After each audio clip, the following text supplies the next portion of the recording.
Hello again, and thank you for joining me for this exciting episode as we continue to explore the art designs and the history of the Cybis Porcelain Art Studio. For more than 70 years, the Cybis Studio in Trenton, New Jersey produced spectacular and captivating sculptures in porcelain for the refined collector. The studio's history is documented in the hundreds of brochures, price lists, catalogs, and color films released during the golden years of its existence. From 1960 to the mid-1980s, Cybis reached a pinnacle, setting it apart from every competitor and establishing it as the premier porcelain art studio in both North America and Europe. The studio had not only refined its marketing materials and advertising, but it also produced several films that were broadcast on television, shown in classrooms of higher education, and during gallery events and in various venues where Cybis participated in expanding knowledge of the porcelain arts. Of the films Cybis produced, the following 1981 documentary, Porcelains that Fire the Imagination, examined the planning, design, creation, and craftsmanship that went into every sculpture that was to carry the studio's name. Porcelains that Fire the Imagination was another professionally produced film with excerpts shot on location at the studio in Trenton. It was likely narrated by the celebrated American actor and Grammy nominee Vincent Price. While the film contains no credits, Price's unmistakable voice is easily recognized as a narrator who walks the viewer through scenes of the porcelain production process. We witness craftsmen assembling sculptures, artists mixing and applying paint to the porcelain surfaces, and items being fired inside the kilns. Through this historic video documentation, we gain understanding of the very processes adhered to during the daily routine of many artists employed by Cybis. If this film had not survived, we would not have the valuable insight into how Cybis art was made. Once again, the film is now available for public viewing. Now, if you will, please sit back, relax, and enjoy this production. I'm certain it's going to enrich your understanding of Cybis, porcelains that fire the imagination.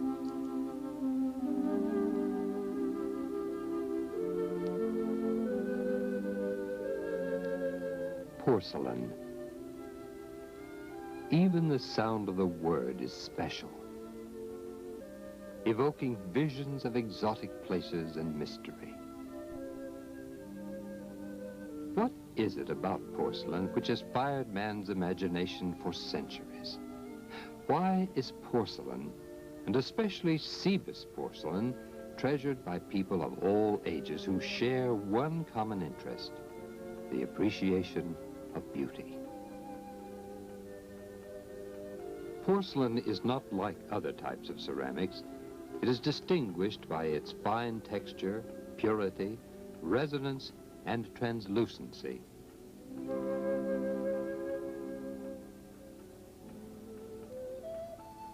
In the 14th century, when early Western travelers returned from the Orient with examples of Chinese porcelain, the European world was enchanted by this mysterious white substance.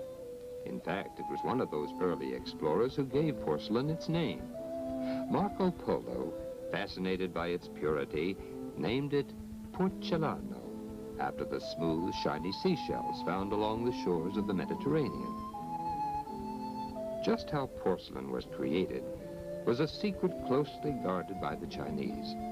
And for many centuries, porcelain was available in the West only to those willing to undertake the arduous journey to the East, or wealthy enough to pay the price demanded by the traders who did.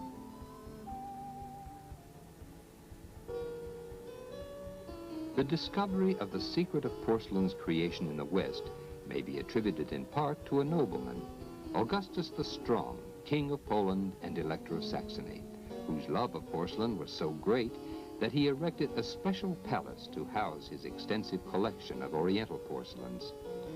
Hoping to learn the Eastern secret of creating porcelain, Augustus offered protection and workspace to an alchemist, Johann Böttger.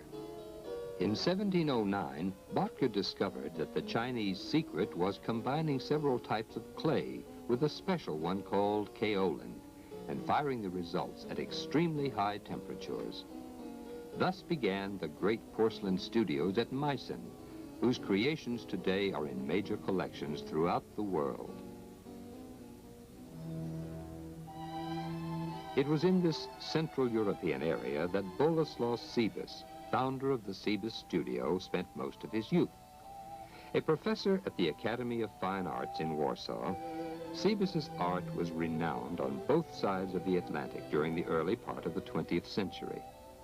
In 1939, Cybis came to the United States to paint murals commissioned by his government in the Hall of Honor at the New York World's Fair. Unable to return home after the outbreak of World War II, he and his wife chose instead to remain in America, where they enjoyed greater artistic freedom. Cybis founded an artist's studio in Trenton, New Jersey, to create porcelain sculptures in the fashion of the great European studios he had known during his youth.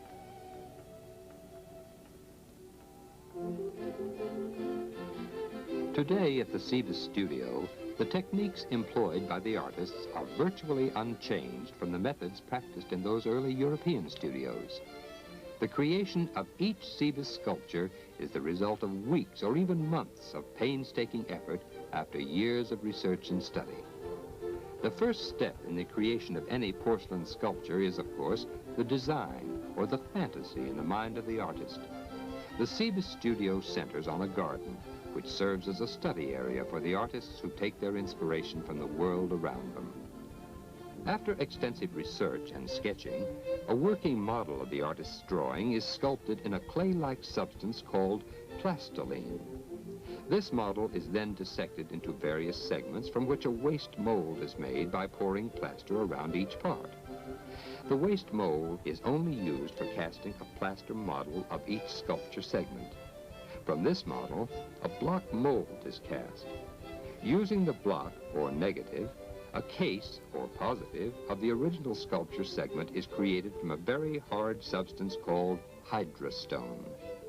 All subsequent working molds, which are made from plaster, are taken from this case. Porcelain is achieved by mixing several types of clay with water until a silky smooth liquid the consistency of heavy cream is formed. This liquid, known as slip, is poured into the molds. As the plaster draws the moisture from the slip, a thin shell of partially hardened porcelain begins to form on the inside of each mold. When the mold master has determined that the proper thickness has been achieved, the excess slip is poured off, and the porcelain shell is carefully removed. Another artist joins the various sections together to form the shape of the original sculpture.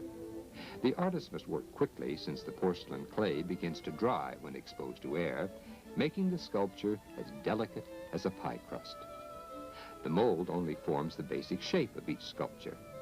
All of the details which are recognized as distinctive characteristics of Cybis sculptures are painstakingly handcrafted by the artists. Flowers are individually created from porcelain clay, petal by petal. Bows are tied from clay ribbons. The long, slender fingers, which are so characteristic of Cybis sculptures, must be carefully separated from one another. Even the tiny hand creases and fingernails are carved in by the artists using delicate tools. When the time-consuming detailing is complete, the sculptures are placed in the kiln. During the initial firing at 2300 degrees Fahrenheit, the clay's composition changes in the intense heat, and sculptures must be supported with props cast from the same slip as the supported sculpture. These are coated with a special substance to prevent the props, which may be used only once, from adhering to the sculpture. The use of electricity to fire its kilns is the only concession Cybis has made to modern-day technology. Timing is still done by using 3 clay cones designed to melt at different temperatures. These are observed carefully by the master kilnsman through a tiny viewing hole in the kiln.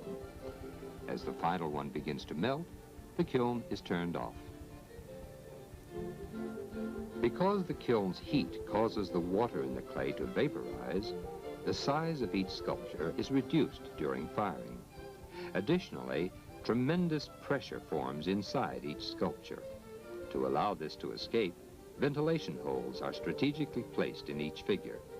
Sometimes, however, a sculpture with the moisture trapped inside explodes, destroying not only itself, but the other sculptures in the kiln as well. A kiln wreck. In porcelain art, the risks are great and perfect results are few.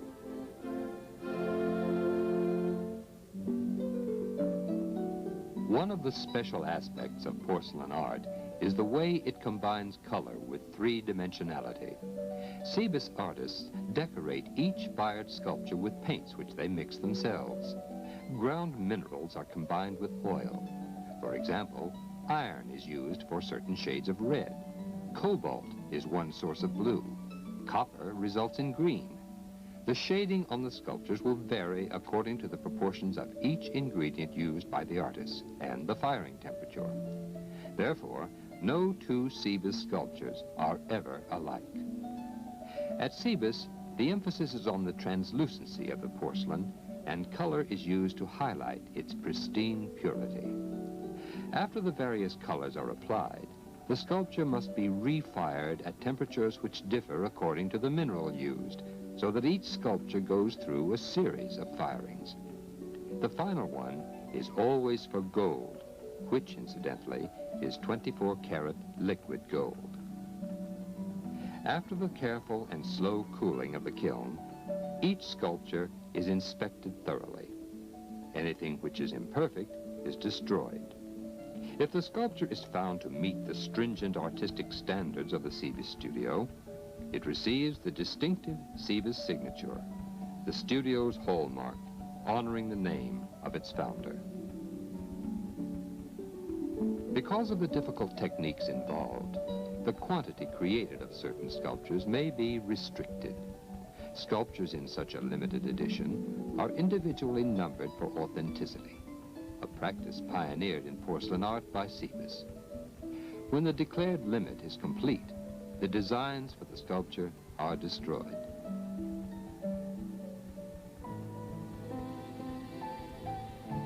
Cybis sculptures are in major collections throughout the world and have been presented by many government dignitaries as gifts of state. Cybis is selected frequently for this honor because its creations are outstanding examples of American artwork.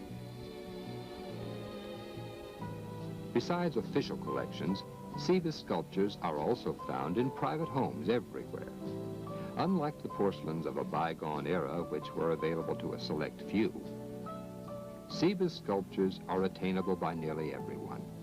They are offered in a wide range of prices and are designed to be enjoyed daily rather than merely admired in a museum.